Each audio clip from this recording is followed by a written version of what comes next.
I've always been curious. I just like knowing stuff.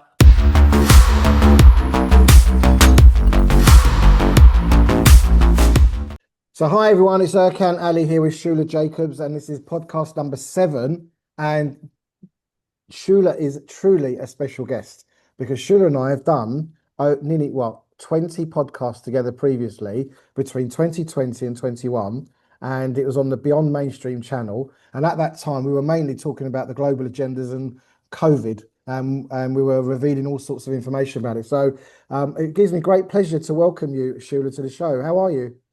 Fine, thanks. And I'm honored to be here. Really glad to catch up again. It's been a while since we've been on a podcast together, Shula, and a lot of water under the bridge, which we just sort of maybe just get our audience up to speed on how we met and what brought us together, and then talk about the journey since. How's that?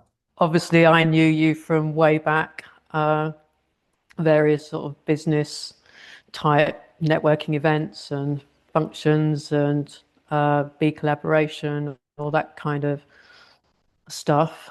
Uh, and then I hadn't seen you for several years, I think. And then lockdown happened. And at that point, I just knew something was really, really, really wrong with the way everything was going. So I reached out because I knew you'd been posting all sorts of stuff over the years about the various agendas. And so I reached out and we had a good old chat. And the rest, as they say, is kind of history. Yeah, you did reach out. Yeah, I wasn't sure how many we did, and I think I asked you. You said I was about 12, and I said no, it was 20.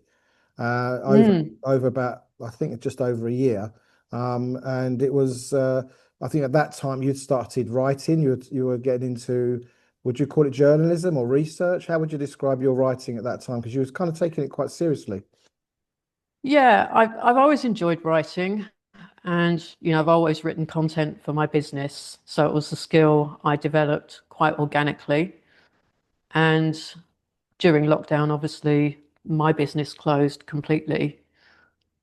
I didn't even have the facility to offer any online stuff. It was a complete upheaval, like everything just stopped. Can we And just so I for the really, audience explain what you were doing back then, and maybe explain the studio behind you? Because I think that's that quite would be a good idea. yeah.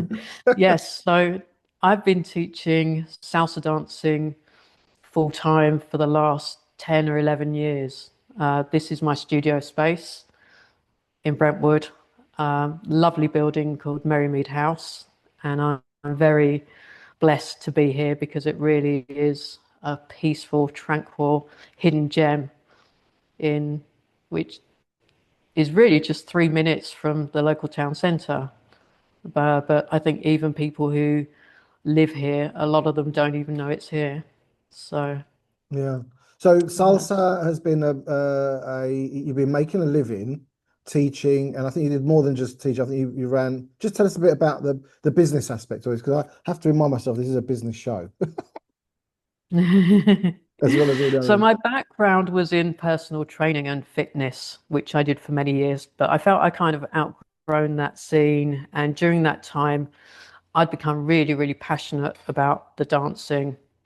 And whereas I was finding sort of gym training quite boring and tedious and repetitive, the dancing was a way to still be physical, but with a real purpose behind it.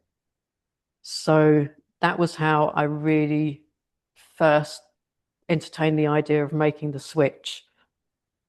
And obviously, I could take a lot of what I already knew about the way the body works, and even like the neuroscience behind movement and learning, all that kind of stuff, and really bring a new dimension to sort of dance teaching, which no one else was really doing.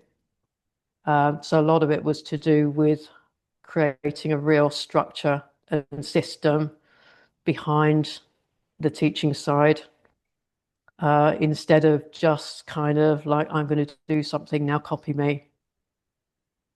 Well, that'll be your, So, your kind of instruction, follow, learn and repeat, I suppose. yeah, yeah. So I tried to do things with more of a sort of cerebral structured approach, which Mm. really worked. And I was focused on small groups rather than big clubs and sort of busy classes because I've always been more into the kind of intimate, cozier kind of environment, working with a few people really, really closely rather than a big group where you sort of don't even know half the names. Yeah, I mean, I just want to go back. I just want to kind of just present something for the audience because here you are pivoting into a new career. I don't know exactly how long you've been at it, but anyway, let's say you've been at it, and suddenly the world changes, new mandates are put out, and your business is shut down. And you kind of, from what I recall, started to understand there was more to this than just there's an illness going around, and we were doing this for the benefit of everybody's health. And that must have been, I mean, that's quite a to take on being active. It's not something most people do. And given that you came into it, it's not like you were a long-standing activist looking at the world, looking at the agendas. You immediately, I mean, you tell us the story of how you went from, oh my God, there's a virus, everything's shut down, I've got no business, and then suddenly becoming, actively active in, passing information on to people. Where did that come from? Uh, I've always been curious. I just like knowing stuff. So if something piques my curiosity, then I'll just dig. And at that time, for me, you were a fountain of sort of links and information, and it was a case of, you know, just pointing me in different directions, and I would go and investigate. And it was never a case for me of just accepting what I'm being told because, I've always had that inquisitive mind and I've liked to sort of, I've always been quite self-sufficient on the information side. I've always been proactive in, finding stuff out. So, and because I wasn't doing anything else at the time, I I was able to, I guess, take a lot of information on board very, very quickly, and I just ran with it, to be honest. But I think there's a big difference between, and I've met quite a few people who research. They're reading books, and they've got all the books. They know all the speakers, they know all the authors, but they don't actually publicly go out and get on the global. Because once you put something on YouTube or you put it on the internet, it's there for anybody in the world to see. I mean, obviously we'd like more views than we get, but the reality is you're exposing yourself, and exposure does bring risks and it does bring, rewards as well. What was it about now found out this information and wanting to come on? I mean, don't get me wrong, but it's not like I had people knocking my door down wanting to come onto a podcast and talk about, the global agendas and about what COVID was. So for me, it was a welcomed interest. But what spurred you? Because you don't come to, although you're a dancer, you don't come over as the most extrovert person. You're quite, I'm not. I'm very no, introverted. you're I'm very quite private. introverted, you're very reserved, and yet here you are, even on this podcast. We haven't done this for ages, so I suppose we're warming up. But given that I am an extrovert and I'm out there and I'm opinionated and I kind of I'm resilient in that way. I've been doing it all my life. What would you say? Because I think that's really bold. For me to do it isn't that bold because I've been doing it for years. But for you to get up on in public arena and start saying to people, "Hey, look, this is the sort of stuff's going on." What do you think fueled that? I think with my business, like I've always been a little bit of a contrarian. I've always had that kind of mindset, and I've not been scared to go against the grain. So I was like, well, if I'm going to get in, and I think at the time there was a little bit of, almost evangelism going on as well, because the people whose businesses hadn't been shut down, the people who were kind of sitting at home with furlough payments, I don't think they realized what this was like for everyone else. It was like a um, holiday for them, wasn't it? yeah. So to have, your entire livelihood and independence, like the rug pulled out from underneath you in every way, as well as because dance and teaching dance was a major part of my identity. In fact, it was most of my identity at the time. So, it's a loss of everything. So I think I was actually quite traumatized. I think so, And what probably. we did with the podcasts was just one way of getting through it. So it was like it was, I think, I mean, would you say it was sort of cathartic in a way? It was a way of, Yeah, yeah, it was definitely. a way of like, at least I'm doing something. But like, look, I don't think I've kind of got I don't think I've got the answer to my question. Can I go again? So, so Go. yeah, I mean, so why would you go out publicly and start sharing that information, even if you are slightly contrary and you can be quite, go contrary to what people want, but to go out publicly and share that, I mean, that's not a small step, Shulagh. I think that's always been something about you that I've always respected and admired, that, because that is a big deal for someone who's probably as introverted as you are, although uh, I don't want to make an assumption that you've never done anything online, but it's the subject of what we would commonly call conspiracy is a different thing to come out. If you were like saying, "Hey, let me show you how to dance," and you're doing what you do publicly, that's a different thing. But to come on board and start to expose the agendas and the techniques that were being used at the time, which I think we got into whole sorts of things like nudge units and all sorts of things, which was Yeah, the whole behavioral science side of behavioral things, which I science and found yeah, really interesting. yeah, exactly. So what do you think made you go public? That's the thing I kind of want to. I'm interested to find out. I don't know that I've really got an answer for that beyond what I've already said. I'm badgering the. And just that when I care about things, then I will put myself out there. Okay, all right, I'll accept that. Let's see what the audience says. Maybe they'll come back and say something else. So okay, so I mean, for me, my journey, I kind of burnt out towards the end of 22. Mm. Life changed, and I was going around saying to people because I've been at it 30 years, probably longer. I said I've said everything I can say on this subject. I not to virtual signal or anything like that, but I demonstrated many times in front of many different embassies. I've been on many marches. I've sent, I've been to protests, signed, all those things you sign, petition, like I've done it over the decades, and I realized that none of it was working. None of it seemed to make a difference. We didn't want to go to Iraq, and yet we went to Iraq. We didn't want this, and yet the government would just go ahead and do it. We didn't want vaccines, and then here we are. They're getting pushed on people, in a very short period of time. And I ended up burnt out, and career-wise, spiritually, in my masculinity as a human being, just like I can't. There's nothing more to say. I can't remember. I think I went on quite a longer than our podcast. Like looking back, there was quite a lot of videos I did after that. But once they came to an end, I said I was kind of done. You know. Yeah. What do you remember about the period of doing these podcasts together? Uh, it was great. I mean, doing that was a bit of a lifeline for me at the time, definitely. Uh, and, just the enormity of what was happening, having our little Beyond Mainstream group to check in with, like that was lovely. And Yeah, we did do yeah, like thoroughly little. enjoyed it. Yeah, we do meditation sessions, and then we did.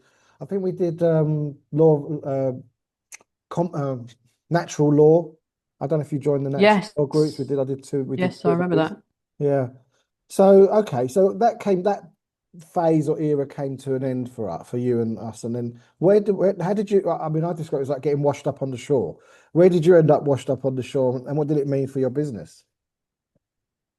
So towards the end of lockdown, I started to get inquiries again through the website, and I'd start because I was living up in Suffolk at the time, and so I started to make a few visits back down here to Brentwood to the studio, tidy everything up and think about getting my fitness and my dancing properly back on track. But the volume of inquiries I was getting was really heartening because it was clear that people were sick of being sort of confined to home. And I had a lot of people, a lot of couples actually calling me and saying, "Oh, we've been, climbing the walls, working from home together, and this has been on our bucket list. Now we want to do it." So that was lovely, and like the private side of my business really went to levels that it hadn't been before. That's amazing. So I guess So, that's what you could call in business pent up demand, where people were mm, restricted.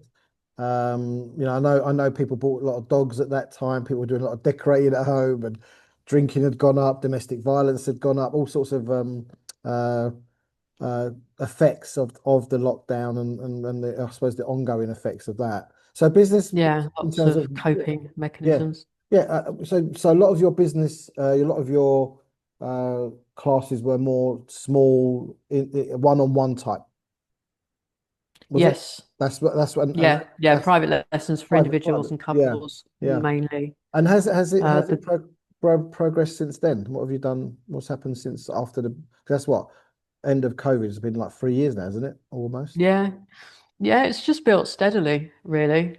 I started back with some group stuff. Again, like the size of this studio, it's still only very small groups. And I really feel that I've gone as far as I can go with that side of things now. Like the salsa market locally is quite saturated, and I'm looking to kind of double down even more on the private side. I've always had more of a premium feel, but I'm really leaning into that side of things now. And can I ask a question, right? Because uh, Sure. why do people want to dance? I mean, and that's a silly question in a way. I don't mean Oh, like it's not a silly question at all. we can all go out and dance at a club or a bar or a dance venue, but why would somebody what are people looking for when they especially when they're wanting one-on-one? I imagine there's a whole load of reasons I can imagine why, but what are you finding people are coming for and what are they getting out of it? So the people I've always served are mostly the people who lack the confidence to go to a big, busy salsa club. So I tend to attract very introverted types like me, people who don't necessarily want to be in a big group of people dancing with random strangers. They want to start off very quietly and just sort of see if it's for them before they really put themselves out there in that way. Um, But what I so that mean, but was okay, but let me ask you this. So they decide they want to do this, but what is it they want? Do they is it a way of meeting other people? Is it that they want to what are they getting out of it beyond learning dance, I guess? it varies, to be honest. Hmm. Some people, it's very much a personal transformation. They have who they are at that moment in time. Maybe they've seen sort of salsa dancing on the TV, Strictly Come Dancing, or a film or something, and they're like, "Oh, that looks really fun and exciting," and so they see the lessons as a way of bringing a different side to their personality. For some people, especially the couples, it's something that they, maybe they've sort of danced on holiday, messing about, maybe at weddings when they're drunk, that kind of thing. But then they decide they actually want to learn properly and develop their skills sort of to a decent level. Hmm. Other people, it is just a way of meeting Hmm. someone. Some people are definitely looking for, romance and, to meet that special someone. Others just want to expand their social horizons. A lot of people start after a breakup. Yeah, Uh, I imagine, and yeah, for some, it's just a bucket list thing.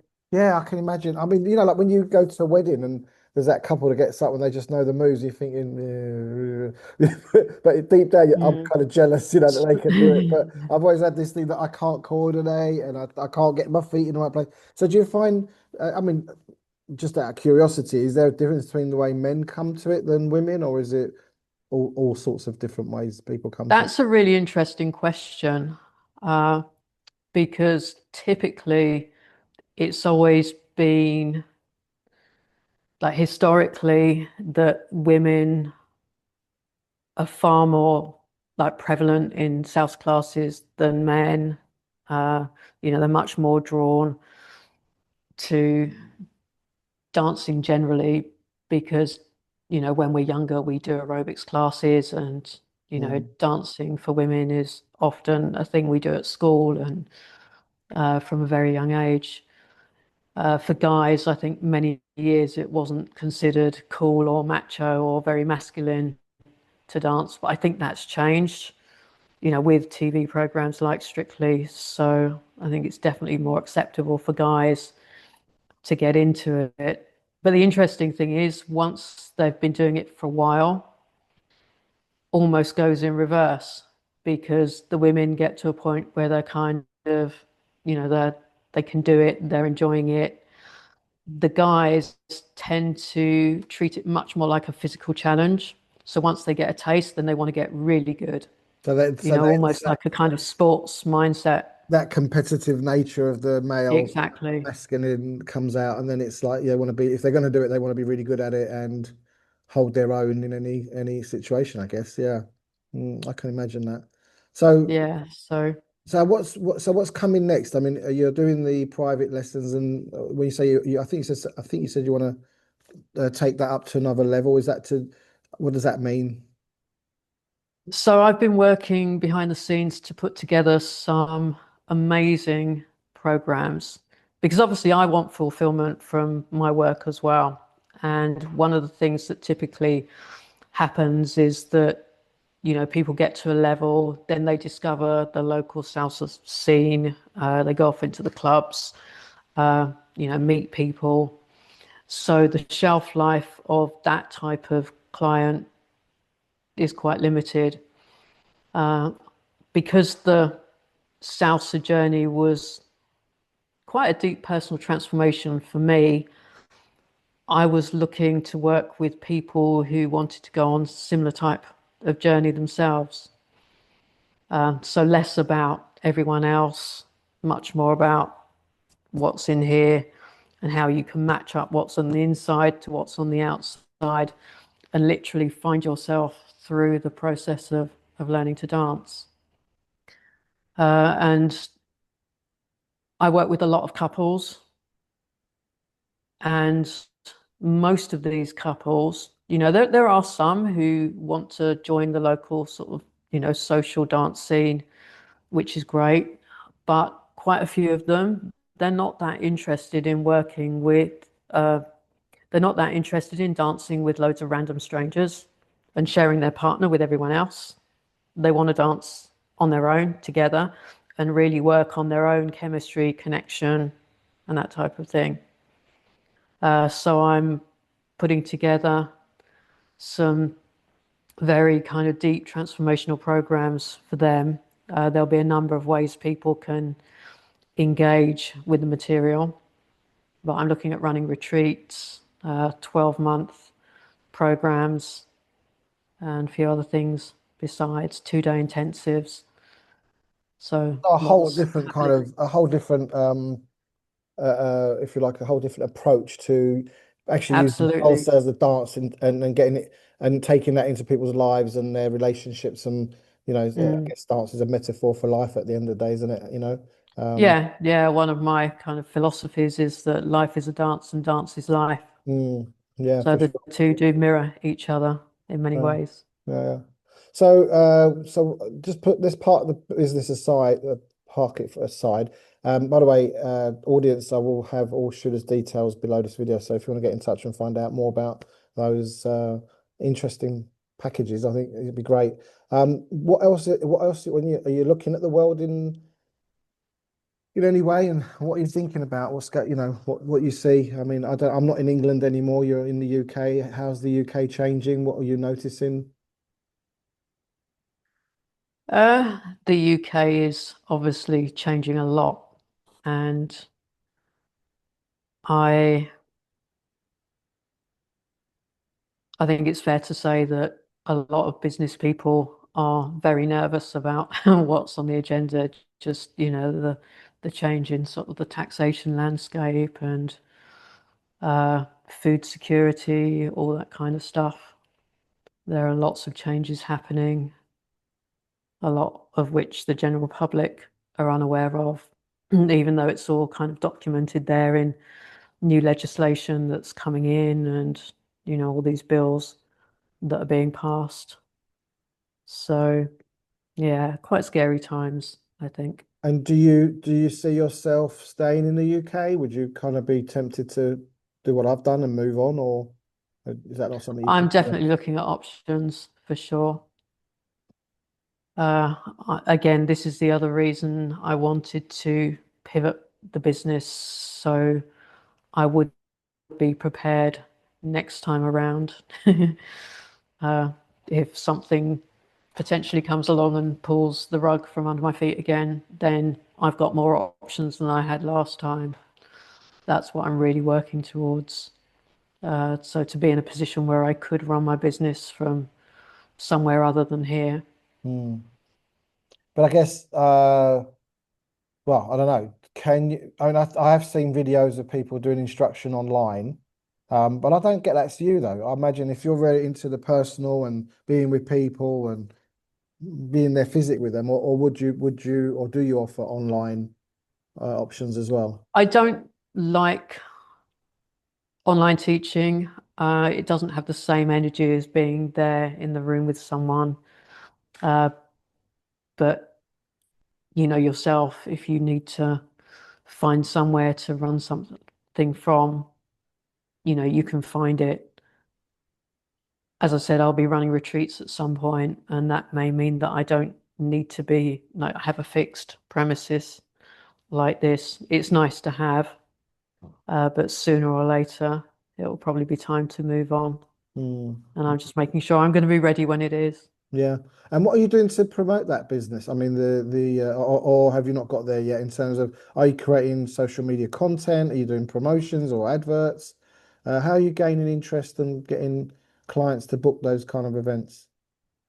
So now I've got the messaging nailed down a little bit more because, again, if you're shifting audience, you have to shift the message slightly, but still make sure it's authentic and, really represents who you are and what you want to bring to the world. So I'm starting to write more Facebook stuff, posting. There'll probably be some more video content coming soon as well. And So this is a yeah, just warm up starting for some to, video content. We're warming. yes. Yeah. Good. Well, I think that's a great idea. I mean, like I said, coming back out into the world. I mean, I'm using the I mentioned this on a few of the podcasts, so forgive me if I'm repeating myself, but I'm using this as a way of finding my voice as well and gauging what is important to people in business now. And what I hear a lot of the time is I guess the 90s and well, not 90s, the 2000s and the 2010s and 20, it was all about growth and grow your business. And there used to be grow your business seminar and growth accelerators and incubators. It was all like growth. And I think COVID kind of shook some sense into people, and what they're looking for is that's why I call it business and life. Because why are you running a business? It isn't just to run a business.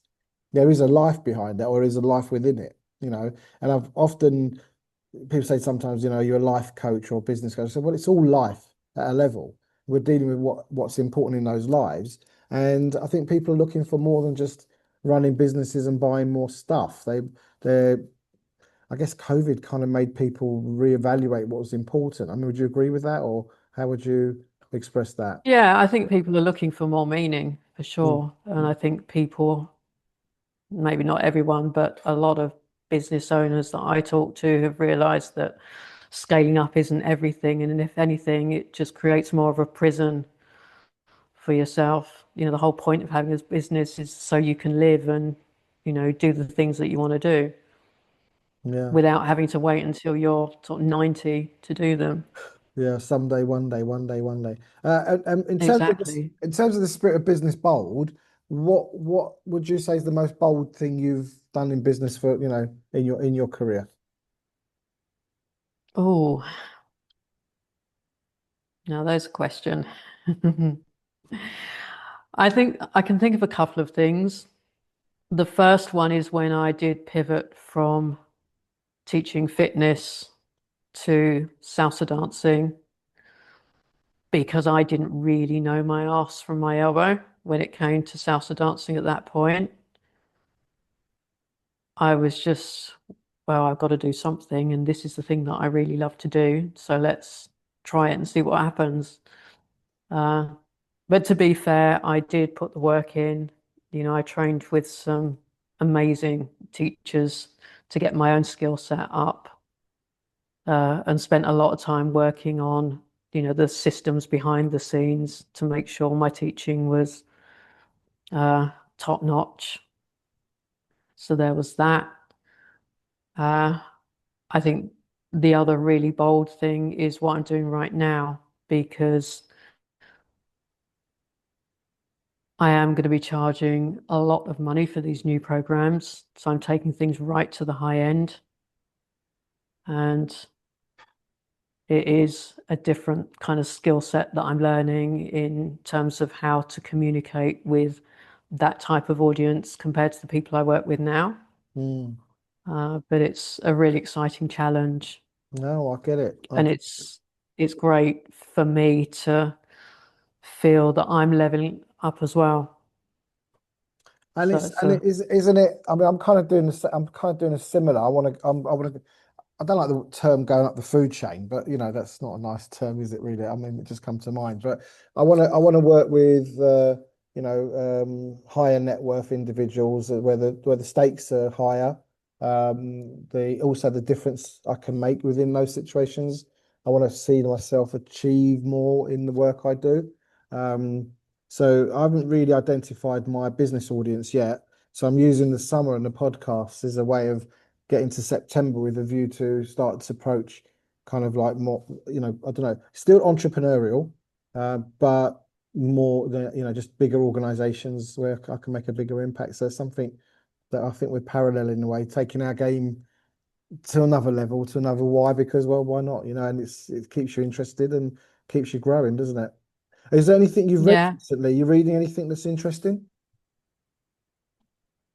I'm rereading a book that I started.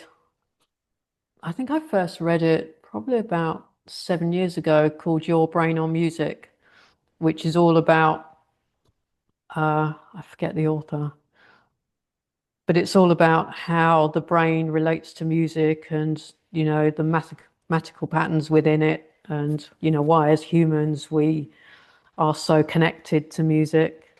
It's a really fascinating subject. And there's a difference between music and dancing, isn't there? Music, because music, just listening to music and enjoying music is one thing, and then listening and dancing to it is a whole different. It's a whole different thing, isn't it? It's a whole different experience for human beings. Yeah, I mean, music is designed to uh, kind of play on and manipulate people's emotions, not in a bad way necessarily, but that's what it does. And dance is really the physical manifestation of that. It's an expression of that. Yeah. Yeah, the expression of that. So, you hear sounds, it makes you feel a certain way, and then you put that into your body and communicate to whoever happens to be watching, or even just to yourself, just to have that physical, visceral reaction to the music. In terms of when you take on new, let's say, quite beginner type, not beginner, people that can come in at the level you can teach them at, after a period of time, what are you noticing in them as individuals? What's shifting for them? What do you notice? The main thing is confidence, because a lot of the people I've attracted over the years have come to me purely because they're lacking in confidence. Uh, so that's probably the number one thing. But also, people have said it's got me out of my head and into my body more. Mm. So less of the anxiety, overthinking, more of the doing and being and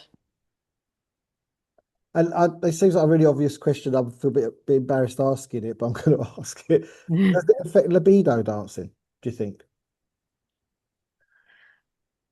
uh, I think it does, yes. Because I know when I dance, I mean salsa is a couples dance, like it's a partner dance anyway. So I think definitely you become more aware of your own sensuality and sexuality through dancing, and not in a sleazy kind of way, but just becoming more embodied in yourself. I mean, we tried to do the call earlier on, guys, but we couldn't get, Shula couldn't get a camera going. So I said to her, right, I'm going to the beach. So I went to the beach and I was doing this exercise where I'm kind of waving my arms around and doing this, and I'm just noticing like when you move your body, you start to experience the form of it and where it is and where it isn't. And I imagine in dance, your body and your extremities have to be in certain places at certain points, whatever the movement is. It's like a coordination of who are you inside this physical form. And I find that quite interesting. Yeah, Yeah, I find that knowing where you are at any one point, I mean, that must be good for your neurology. It must be good for your brain, eye coordination. The whole thing must benefit. yeah. I mean, it's amazing for neural plasticity and just creating all those sort of motor connections uh, and the thing is, like, people always come along saying, "Oh, I've got no rhythm. I'm not going to be any good at this." The truth is that everyone has rhythm because your brain loves rhythm and pattern. Right. Your whole body is run on rhythm. You've got heartbeat, you've got digestion, all those rhythmic cycles within the body, sleep and wake cycles. So the rhythm is there. It's just people are so busy with other stuff. They kind See, of tune it out. I wouldn't say I don't have rhythm, but I would say I can't coordinate steps, and that I find very difficult. And I find it really. I was doing some bachata dancing last summer. Was it last summer or last winter? I guess. And I found it so difficult. I'm like, like really, like, that look. I mean, I bet you must see some looks on people's faces. They're trying to coordinate this arm and that hand or whatever. I mean, I The guess. challenge for most people, the challenge for most people is, as I say, not the rhythm. It's getting the right body parts in the right place at the right time. And that's why a lot of dance classes start people too far up the scale. So the first step has to be just connecting to your own body, connecting to the music, and then mastering the very basics of weight transfer, weight shift before a step is even taken. Yeah, And then you just build I, up yeah, I think from you're there. absolutely right. I mean, when I've done it here in North Cyprus, they kind of do these nights where people, they're kind of open nights, and everyone turns up, and then obviously that's a promo for the lessons. And it's just right, everybody grab a partner, do this, do that, turn around here, right, change partner. And I feel like I feel so inept and I feel so uncomfortable, and not enjoying it. Although I can see it's enjoyable. Yeah. If I forget about all that stuff and I just want to just not follow the moves, I can really enjoy dance.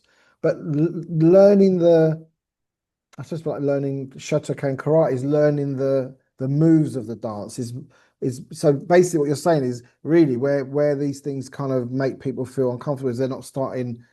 We need to be starting a lot more basic and then build those steps up. Yeah, because if you think of it this way, if you have two people who have never danced a step before, so both struggling for balance, coordination, timing, and then you put them together straight away, it's never going to end well.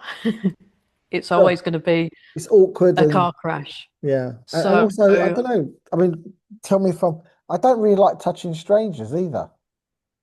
I don't I don't want to touch strangers really. It's like, like you go from one person to the other, and then it's like you've got this tall person, you've got a rounder person, you've got a shorter person. It's like feel a bit awkward. Like I don't want to come over as like, I don't know, am I touching inappropriately?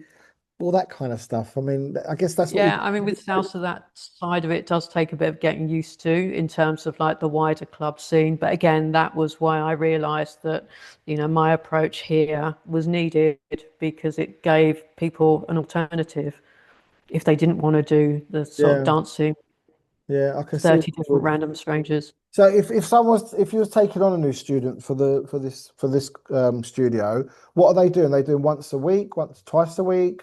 I mean, what is it? Because obviously if you're only doing once a month, you're not going to progress enough. And if you're doing it every day, then that's probably more. What would someone beginning to start with? What would you suggest as a I mean, the standard is, an hour a week, an hour's class a week. And obviously, with most people's busy lives, they struggle to fit in more than that. However, with the sort of clients I'm now starting to work with, they don't have conventional lifestyles and they certainly don't want to be working. They don't, as you say, they don't want to be dancing with every Tom, Dick, and Harry. They just want a private, bespoke experience. And that's where the intensives and the retreats will come in. Hmm. And are you They'll want teaching a much men? more, Are you teaching men differently to women? Because obviously the steps are different. I mean, can you do both steps? Or I does it teach work? both. Ah, you I do. can dance fluently as a lead or a follower. I'm So I teach men and women and both together as couples. Okay, cool.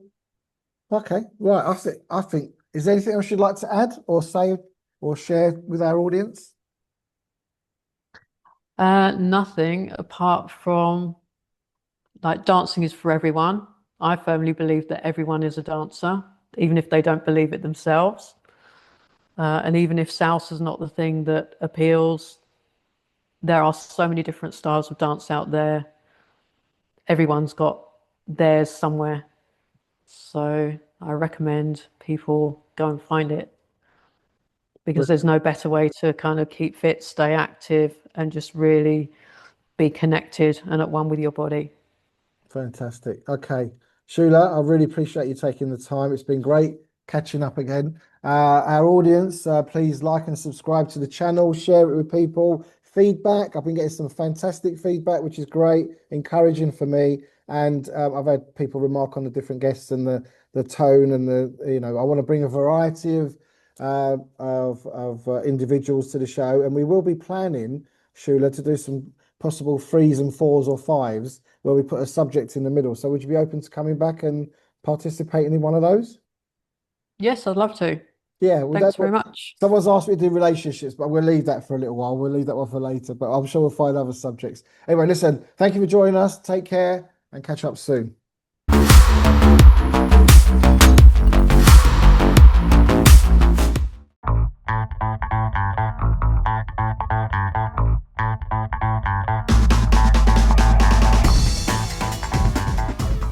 There we go.